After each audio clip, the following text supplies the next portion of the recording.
This is question number 12 from the August 2017 Algebra 2 exam.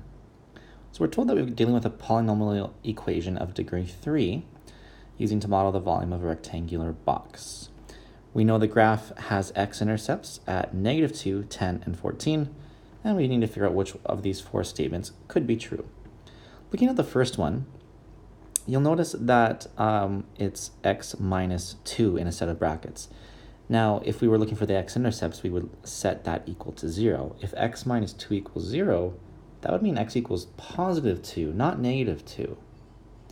And in fact, we can see another mistake here where this set of brackets is x plus 14. If we set that equal to 0, you would get that x equals negative 14, not positive 14. So clearly, option A is incorrect. Option B, though, does make sense. If we look at x plus 2, x would equal negative 2 if we set that equal to 0, so that makes sense. If x minus 10 equals 0, then x would equal 10, that's good. And if x minus 14 equals 0, then x would equal positive 14. So option B is definitely correct. So we can cancel out 1 and 2. Number 3 says that the maximum values occurs when x equals 10. Well, looking at the equation that we now know is correct, if we were to replace x with 10, the volume would be 0 because 10 is an x-intercept, right? So that just doesn't make sense at all.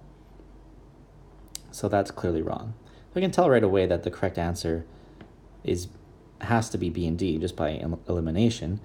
But if you were curious to prove that D is correct, what we could do is use our graphing calculator, input the equation from B,